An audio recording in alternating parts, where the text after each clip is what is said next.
నమస్తే. This is Shaurya. Indians పైన Iran దాడి చేసింది. ఇరాన్ బందీలుగా ఇండియన్స్ ఉన్నారా? అసలు ఎక్కడ ఇండియన్స్ అంటే హర్మూజ్‌కి సంబంధించిన షిప్స్ ద్వారా అని అనుకోవచ్చా? లేదు ఇంకేదైనా ఇతర అటాక్స్ జరుగుతూ ఉన్నాయా? సో, ఈ అనుమానాలన్నీ గూడా వ్యక్తమవుతూ ఉన్నాయి. ప్రస్తుతం అయితే ఇరాన్ ఆధీనంలో ఇండియన్స్ ఉన్నారు అనే వార్త అయితే వినిపిస్తుంది. అసలు ఓవరాల్ సిట్యుయేషన్ ఏంటి అనేదైతే కనుక్కుందాం మనం. మనతో పాటు సీనియర్ జర్నలిస్ట్ దాము బాలాజీ గారున్నారు. సార్ నమస్తే సార్. నమస్తే అండి. సార్ ఇప్పటివరకు మనకి ఇరాన్‌తోని అంటే ఈ యుద్ధం నేపథ్యంలో ఎక్కడా గూడా మనకి ఎట్లాంటి క్లాషెస్ గూడా కనిపించలేదు. బట్ ఈ రోజు ఏంటంటే ఇరాన్ ఆధీనంలో 17 మంది దాదాపుగా ఇండియన్స్ ఉన్నారు అని వినిపిస్తుంది. సో ఏ రకంగా మనం అనుకోవచ్చు సార్ దాన్ని? అంటే ఇరాన్ ఇప్పుడు హార్మోజ్ జలసంధిని తన కంట్రోల్‌లో పెట్టుకోవడానికి తీవ్రంగా ప్రయత్నిస్తుంది. ఒక పక్క అమెరికా కూడా ఈ హార్మోజ్ జలసంధి దగ్గర తన నేవీని మోహరించి పెట్టింది. మరోవైపు ఏప్రిల్ 13 నుంచి బ్లాకేడ్ అనేది జరుగుతుంది. American blockade. బ్లాకేడ్ అంటే అర్థం ఏంటంటే ప్రధానంగా ఇరానియన్ పోర్ట్స్‌ని అమెరికా తన కంట్రోల్‌లోకి తీసుకుంది. అలాగే మొత్తం గ్లోబల్ వాటర్స్ అంటారు. గ్లోబల్ వాటర్స్ లో ఇరాన్ షిప్లు ఎక్కడైనా రహస్యంగా వెళ్తుంటే షాడో ఫ్లీట్ అంటారు.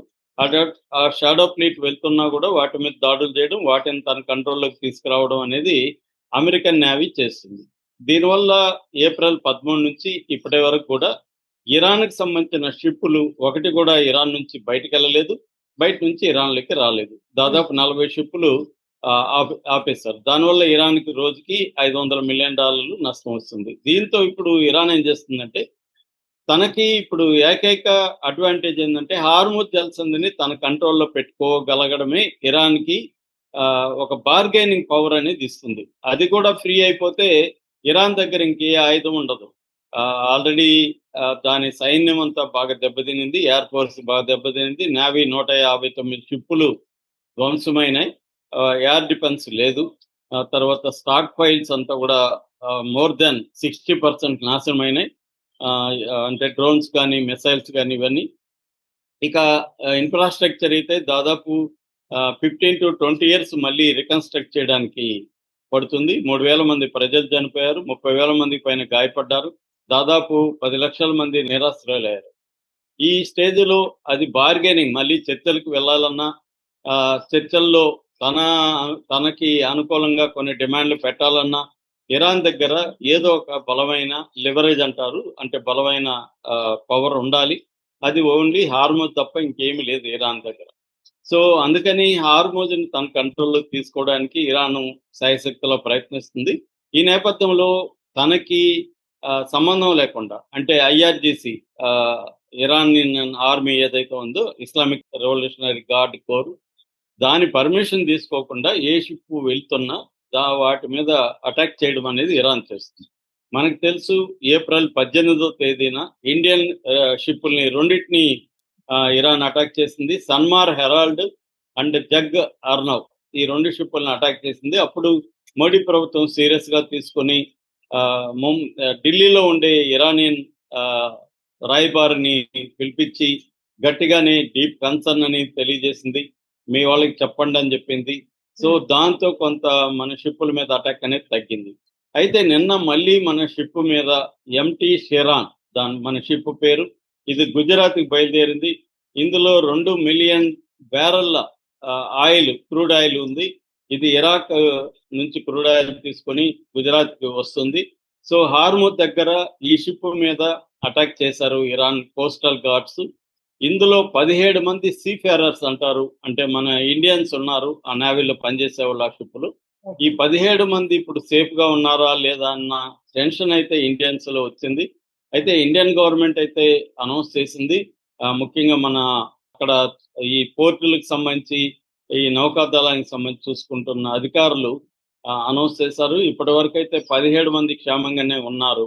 ఎందుకంటే దాదాపు మన వాళ్ళు అక్కడ షిప్పుల్లో 200 మంది పైన ఇండియన్స్ ఇరుక్కొని ఉన్నారు. మన వాళ్ళు ఏంటంటే ఈ షిప్పింగ్ దీంట్లో వర్కర్స్ గా ఎక్కువగా హాఫ్ ఆఫ్ ద వర్కర్స్ ఇండియన్సే పనిచేస్తారనమాట. అందువల్ల సముద్రంలో ఈ షిప్పుల మీద అటాక్ జరిగినప్పుడు ఎక్కువగా ఇండియన్స్ అందులో ఉండే అవకాశాలు ఉన్నాయి. అయితే ఈ షిప్ మన ఫ్లాగ్ లేదనమాట. మేబీ దానివల్ల కూడా అటాక్ జరిగి ఉండొచ్చు. టోగో దేశానికి సంబంధించిన ఫ్లాగ్, కానీ దాంట్లో ఉండేది ఇండియన్స్. ఆ షిప్ వచ్చేది ఇండియాకి వస్తుంది. అందువల్ల ఇండియా కన్సర్న్ అయితే తెలియజేసింది. మేబీ ఇరాన్ వాళ్ళు ఏం చెప్తున్నారంటే మేము ఇండియన్స్ని అటాక్ చేయాలనుకోలేదు, ఇండియన్ షిప్ మీద మేము అటాక్ చేయలేదు, అది టోగో దేశానికి సంబంధించిన ఫ్లాగ్ ఉంది. రెండోది మేము దాన్ని ధ్వంసం చేయాలను, దాంట్లో ఉన్న వర్కర్స్ని చంపాలని లేకపోతే వాళ్ళని గాయపరచాలని మేము ట్రై చేయలేదు. ఓన్లీ వార్నింగ్ ఫైరింగ్ మాత్రమే అది. అంటే మీరు మా పర్మిషన్ లేకుండా వెళ్ళొద్దు అని చెప్పడానికి ఒక వార్నింగ్గా మేము ఫైర్ చేశామనేది ఇరాన్ చెప్తుంది.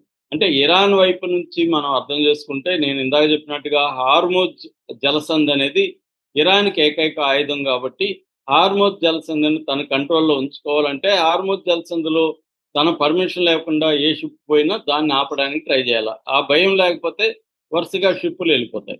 మనం చూస్తున్నాం ఫిబ్రవరి 28న యుద్ధం స్టార్ట్ అయినాక హార్మోజ్ జలసంధి నుంచి బయటకు వచ్చే షిప్పులు లేదా హార్మోజ్ జలసంధి ద్వారా అటువైపు వెళ్ళే షిప్పులు తగ్గిపోయినాయి బాగా. అంతకుముందు యుద్ధానికి ముందు రోజుకు 120 నుంచి 140 షిప్పులు ఇన్బౌండ్ అండ్ అవుట్ బౌండ్ షిప్పులు వెళ్ళేవి. అలాంటిది ఇవాళ రోజుకి యావరేజ్లో 5 నుంచి 10 కంటే ఎక్కువ వెళ్ళలేదు. ఈ 3 రోజులుగా తీసుకుంటే మనకి ఏప్రిల్ 25న 19 షిప్పులు వెళ్ళాయి. ఇది హైయెస్ట్ అనమాట ఈ మధ్య కాలంలో. ఏప్రిల్ 26న 8 వెళ్ళాయి. నిన్న ఏప్రిల్ 27న 7 షిప్పులు మాత్రమే వెళ్ళాయన్నమాట. ఈ నేపథ్యంలో పర్మిషన్ లేకుండా ఏ షిప్ వెళ్ళినా కూడా వాళ్ళు వార్నింగ్ ఫైర్ అనేది చేయడానికి వాళ్ళు ప్రయత్నిస్తున్నట్టుగా మనకు అర్థమవుతుంది. అయితే ఇప్పుడు దీనివల్ల మనకి ఏమైందంటే ఆల్రెడీ మనకి ఇప్పుడు దాదాపు 7 షిప్పులు మాత్రమే అటువైపు నుంచి వచ్చాయి. దీంతో మనకిప్పుడు ఆయిల్ అనేది మనం చాలాసార్లు చెప్పుకున్నాం, 80% క్రూడ్ ఆయిల్ ఇంపోర్ట్స్ మీదనే మనం డిపెండ్ అవుతాం. ఇందులో దాదాపు 40-50% ఈ హార్మోజ్ జలసంధి ద్వారానే ఇండియాకి ఆయిల్ రావాలి. అంటే మన గల్ఫ్ దేశాల నుంచి లేకపోతే ఇరాక్, ఇరాన్ నుంచి ఆయిల్ కొనుక్కుంటాం. సో ఇది రావాలి. అట్లాగే 60-70% ఎల్ఎన్జి కానీ ఎల్పిజి కానీ గ్యాస్ అక్కడి నుంచే రావాలి. సో ఈ రెండు ఇప్పుడు ఆగిపోవడం వల్ల ఇండియా చాలా దారుణమైన పరిస్థితులు ఎదుర్కొంటుంది. గత 2 రోజుల నుంచి మనం చూస్తున్నాం. 2 తెలుగు రాష్ట్రాల్లో కూడా పెట్రోల్ బంకులు క్లోజ్ అయిపోయినాయి. అట్లాగే ఆల్రెడీ గ్యాస్ సంక్షోభం మొదలైంది. ముఖ్యంగా కమర్షియల్ గ్యాస్ అనేది 300 ఆల్రెడీ రేటు పెరిగింది. 300 పెరిగినా కూడా అందుబాటులోకి వచ్చే పరిస్థితి లేదు. చాలా హోటల్స్ అంతా మూసేశారు. ఉన్న హోటల్స్ కూడా గ్యాస్ని తక్కువ వాడుతూ ఏదో కొంత నామినల్గా నడిపిస్తూ వస్తున్నారు. సో ఈ నేపథ్యంలో ఇప్పుడు ఈ అటాక్ అనేది ఇండియాకి పెద్ద దెబ్బ అని చెప్పాలి. ఎందుకంటే ఇండియాకి వచ్చే షిప్పుల మీద కానీ అటాక్ చేస్తే ఒకటి ఇన్సూరెన్స్ కంపెనీలు మన ఇండియాకి వచ్చే షిప్పులకి ఇన్సూరెన్స్ ఇవ్వవు. దానివల్ల కంపెనీ యాజమానులు ఓడల్ని పంపించడానికి ఇష్టపడరు అనమాట. అందువల్ల చాలా దెబ్బ అయితే మనకి ఇండియాకి తగులుతుంది. ఇది ఇండియాకే కాదు, ఏషియన్ కంట్రీస్ అన్నిటికీ కూడా పెద్ద దెబ్బే. మన కన్సర్న్ ఇండియా కాబట్టి మనం ఇండియా గురించి మాట్లాడుతున్నాం. ఏదైనా ఇరాన్కి మనం ఒక పక్క తెలియజేస్తున్నాం, ఇరాన్తో సంప్రదింపు చేస్తూనే ఉన్నాం. కానీ ఇరాన్ పాయింట్ ఆఫ్ లో ఇరాన్ అవసరాలు ఇవాళ హార్మోజ్ని తన కంట్రోల్లో పెట్టుకోవాలి. అవసరాలకు అనుగుణంగానే ఇరాన్ బిహేవ్ చేస్తుంది కాబట్టి ఇది జరిగినట్టుగా మనకు అర్థం. Thank you sir.